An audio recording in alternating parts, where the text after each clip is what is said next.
Determining the true level of the sea is not as simple as it might seem. The surface of the ocean is never at rest.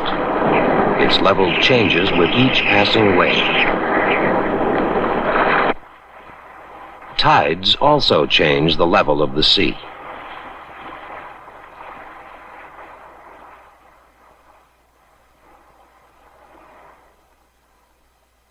This drop of 7 feet took place in 6 hours. Because of such constant fluctuations, the true level of the sea can only be determined as an average. This average is computed from long-term records.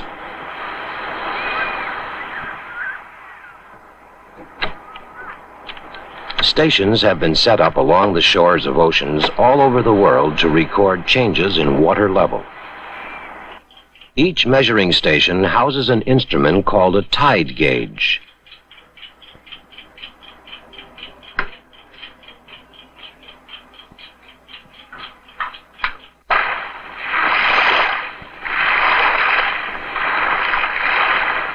A pipe extends from the tide gauge station down into the water.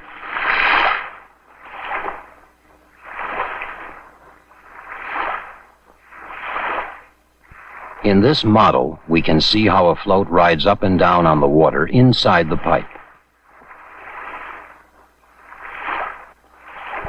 The float responds slowly to changing levels outside the pipe, thus automatically averaging the effects of small waves.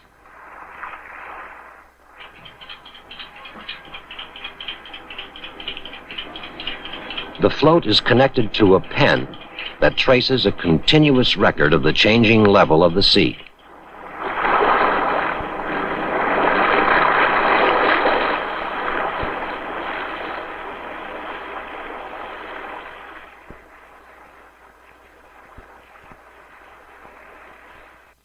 One day's tide cycle on the beach just seen looks like this. Another day like this. And still another day like this. Obviously, the tides are not the same every day.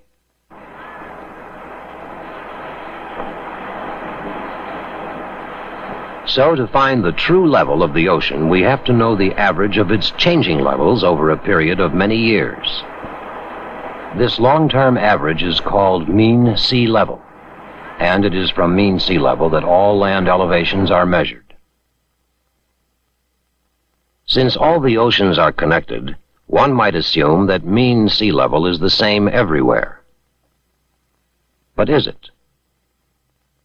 At Panama, the Atlantic and Pacific Oceans are only 50 miles apart, a good place to compare sea levels.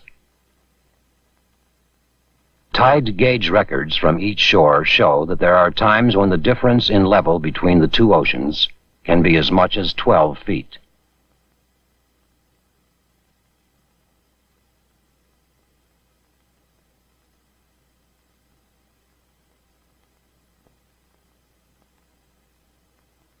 When the tides are averaged over a period of years, mean sea level on the Pacific side is found to be 9 inches higher than mean sea level on the Atlantic side. How can we account for this when we know that all oceans are connected? What natural forces can hold the surfaces of oceans at different levels?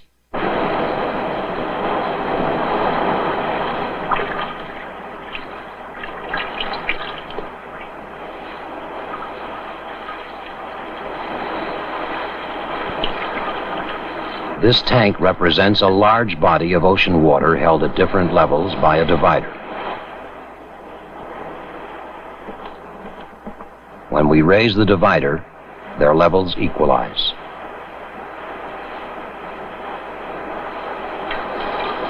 But if we fill one side with cold water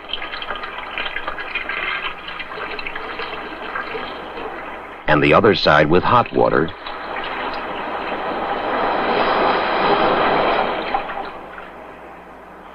to the same level,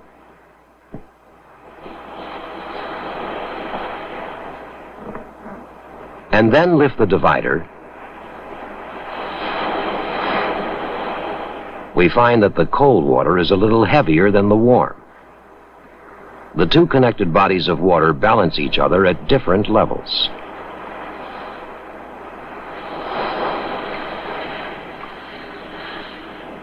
Now let's add salt to the water on one side and add fresh water to the other side until both are at the same level. Again, when the two are connected, they maintain different levels because salty water is heavier.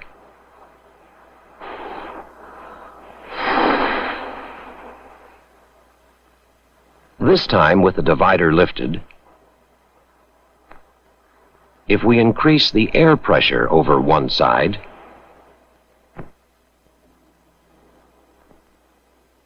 we force the water down and the other side rises.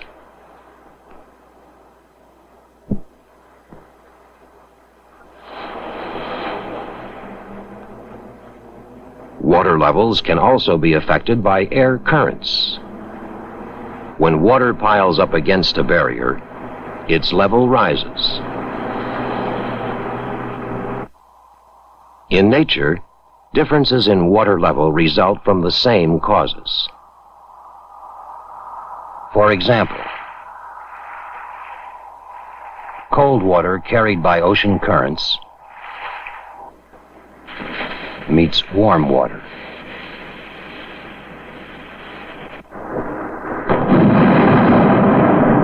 Fresh water from heavy rainstorms can change the saltiness of the seas. Large rivers do the same where they empty into an ocean.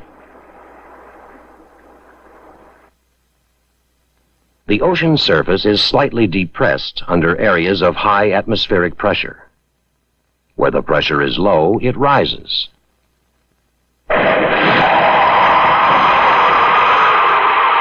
Where strong winds pile water against a shore, sea level rises. Because these and other forces are at work on all the world's oceans all the time, mean sea level differs from place to place, which explains why mean sea level is higher on one side of Panama than on the other.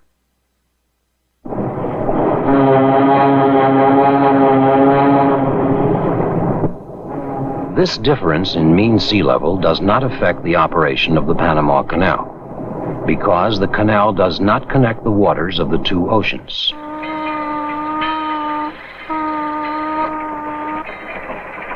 Through a system of locks,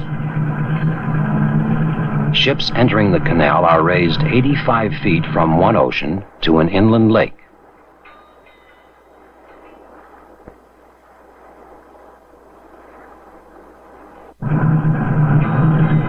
They are then lowered through other locks to the opposite ocean.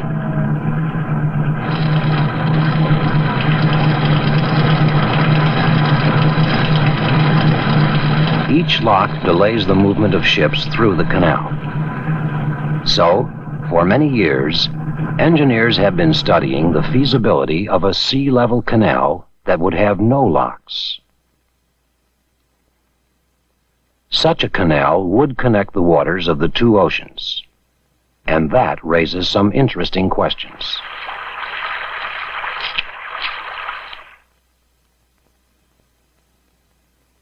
What effect might the 9-inch drop in mean sea level have on such a canal?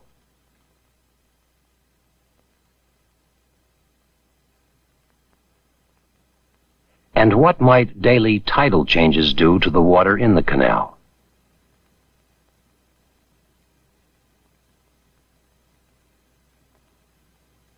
What other forces at work on the world's oceans might affect sea level?